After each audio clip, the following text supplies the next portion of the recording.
Pengamat politik menyalahkan Anies Baswedan dikarenakan tidak gesit di dalam mencari 4 kursi lagi untuk memenuhi kuota pencalonan Anies di Pilkada Jakarta.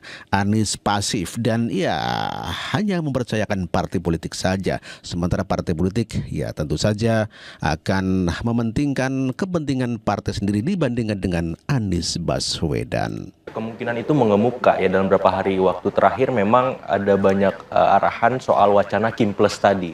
Sehingga mau tidak mau Anies sebenarnya harus lebih gesit, lebih atraktif untuk mewacanakan hal-hal yang menarik agar tawaran terhadap PKS ini juga bisa menarik mereka gitu. Misalkan munculkanlah koalisi perubahan plus untuk menandingi Kim Plus misalkan.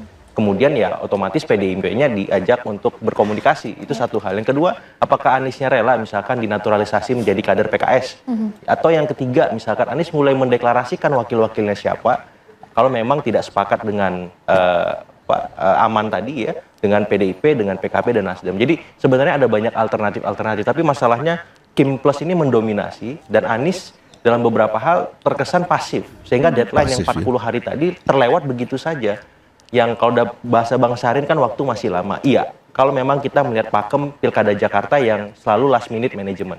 Tapi ini ada satu hal lagi yang menjadi ciri khas Jakarta, yaitu soal dinamika politik nasional. Residu Pilpres 2024. Nah, nalar itu yang saya kira membuat pendekatan terhadap DKI hari ini tidak hanya sekedar last minute management, tapi juga harus lebih cepat, lebih tepat agar apa? Agar Aniesnya bisa maju dan bisa berlayar. Karena kalau tidak, goodbye Anies, kata PKS, seperti itu.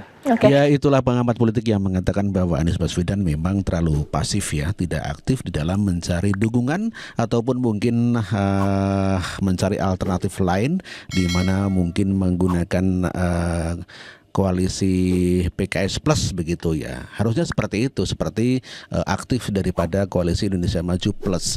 Kalau seperti itu wassalam saja. PKS sendiri juga sudah menyampaikan hal itu. Hal yang sama disampaikan oleh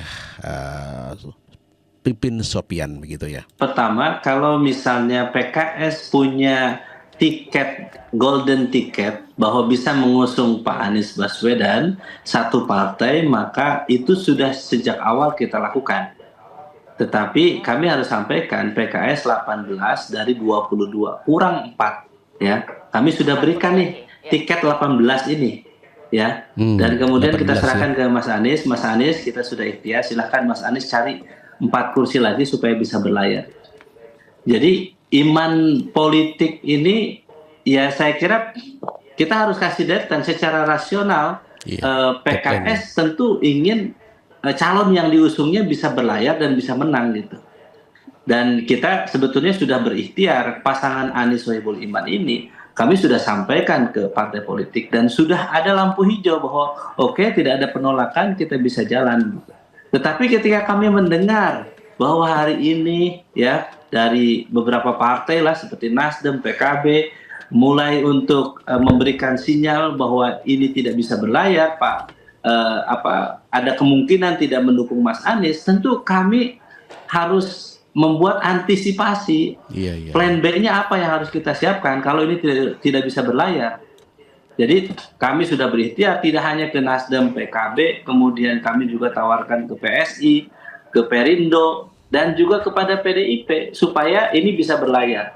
Nah, sekali lagi bagi kami ini ikhtiar yang kita akan lakukan, tetapi kita akan memberikan tenggat waktu. Kenapa? Kami tidak mau politik sudden death, di mana kami nanti di peta kompli, akhirnya calon kami tidak bisa berlayar gitu. Tentu semua partai politik ingin kadernya bisa berlayar, apalagi PKS adalah juara di DKI Jakarta. Kami tentu berharap bahwa calon yang diusung oleh PKS salah satunya adalah bisa gubernur atau wakil gubernur. Termasuk kami tawarkan kepada Mas Anies. Mas Anies, kalau mau berkenan menjadi kader PKS ini akan lebih baik. Atau yang kedua, nggak apa-apa nanti wakilnya dari PKS. Supaya apa? Supaya amanah dari rakyat Jakarta ini bisa terpenuhi.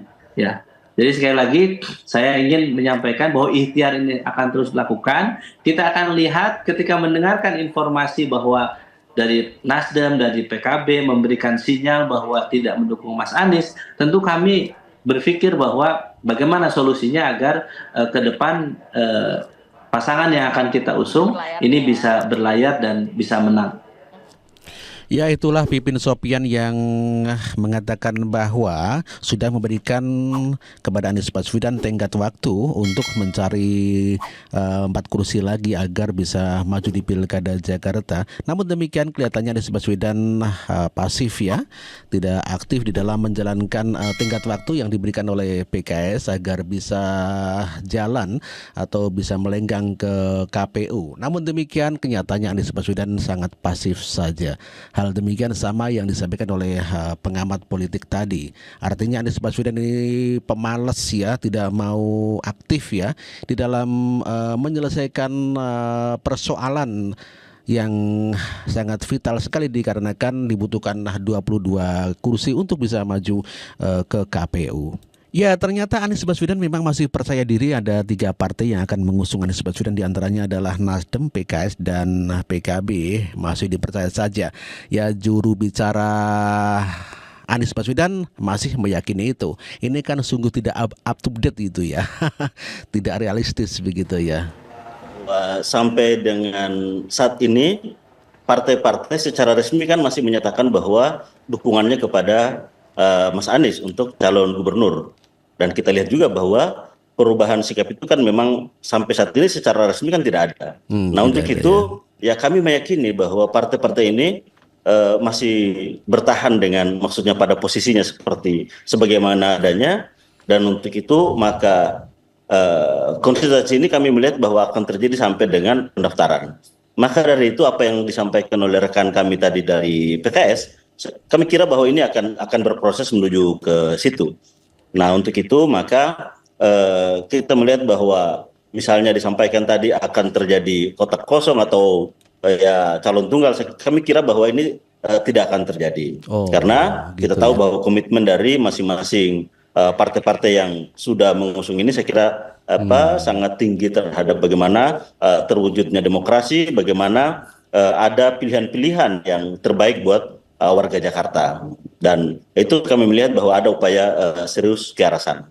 Oke, kalau Mas Khalid sendiri sebenarnya kapan sih tenggat waktu Pak Anies untuk memenuhi kursi yang harus tersisa untuk bisa maju di Pilkada Jakarta? Minimal 4 kursi. Iya, kalau secara ofisial disampaikan oleh Presiden PKS waktu itu adalah pada waktu pengumuman resmi dari PKS itu tanggal 25 Juni ya. 25 Juni, dan kami meminta kepada Pak Anies untuk memenuhi tenggat waktu 4 Agustus kemarin. Jadi secara ofisial itu yang kita sampaikan. Tentu 4 Agustus sudah terlewati kan, sehingga kita melihat, kita mencermati dinamika yang ada saat ini. Apakah kemungkinan ke depan pasangan aman ini akan bisa berlayar atau tidak?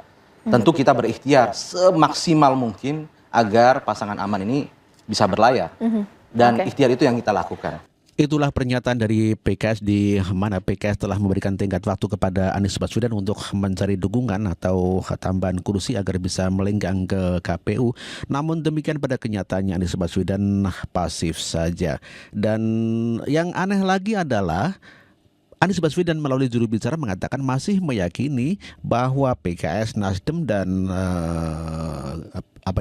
PKB itu masih mengusung Anies Baswedan. Dia tidak percaya atas langkah daripada Nasdem yang meninggalkan dan juga PKB yang meninggalkan, termasuk juga PKS yang akan meninggalkan Anies Baswedan. Jadi Anies masih percaya kalau PKS, Nasdem, dan PKB tidak akan meninggalkan Anies Baswedan.